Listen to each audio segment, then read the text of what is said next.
Yeah, what is up, you guys? This is Rob. I just want to talk to you guys a little bit about some updates I have to the Supra and something that's been nagging me a little bit. So let's go ahead and let's talk about it. So first off, I did add on these ZL1 mud guards. Let's go to the side. So these are to help protect it from rocks, and they actually install pretty easy. As you can see, they don't really disrupt the profile of the car too much. Front and back, they actually go into the stock bolt locations, which I didn't mind at all. I mean, look at that. You can hardly even tell it's there. It's definitely not bad. On Tuesday, next Tuesday, I'm taking it in for the paint protection film. So we'll be giving it a good wash before then. They will be, of course, paint correcting everything that they put the film on, which will be the front bumper and the hood and the fenders. And also, I'm going to have them do these black pillars here because, I'll be honest, they swirl like no other. So I figure I might as well do that. Oh, also, of course, the mirror caps. I do love the carbon fiber there.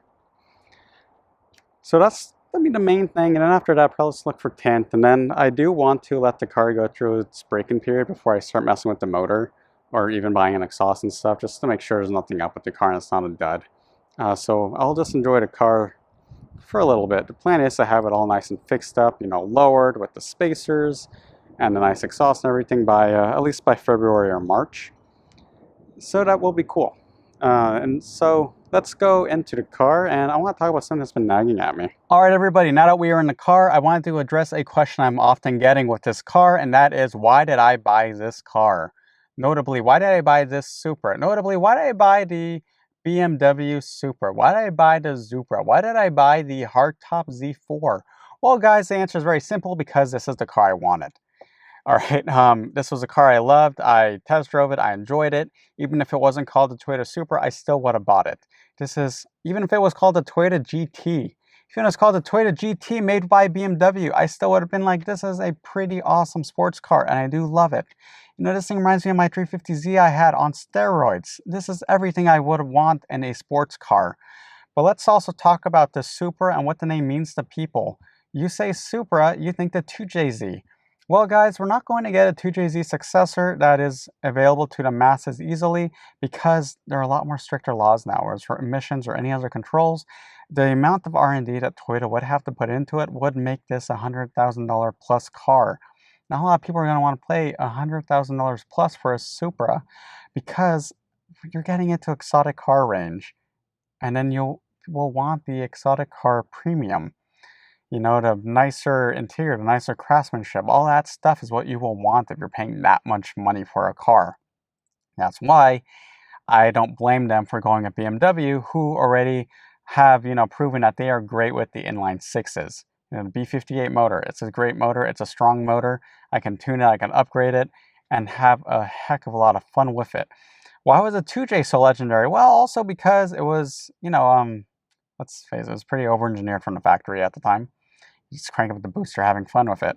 However, guys, my 2015 Mustang GT, I could make that a 650 horsepower daily with a supercharger and only need to upgrade the crank sprocket and the oil pump gears, and that'd be it.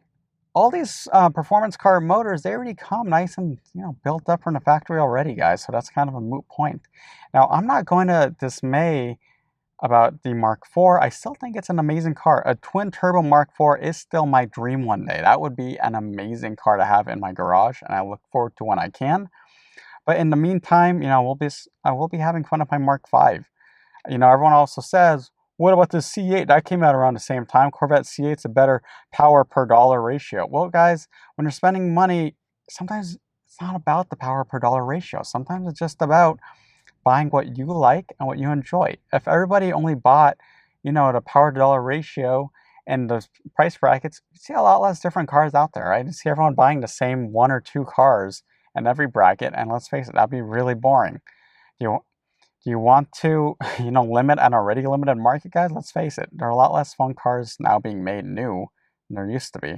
I do believe that's part of why a lot of people love the 90s cars so much now, or even the late 80s, because there was a lot more choice now, or back then. Now, we don't have a lot, unfortunately. I do hope the 400Z by Nissan is a really solid contender, because I'd love to start seeing those out at meets too when they come out. So, good luck for that one as well. So yeah, I just want to talk about that. Everyone always dismays. Tells me that the car sucks. I really don't care. I find it more annoying how original you think you are by saying it's a BMW. You're not. I hear the joke every time I get gas. Very originally, guys. So yeah, overall, amazing car. Do not regret it. All right, have a good one.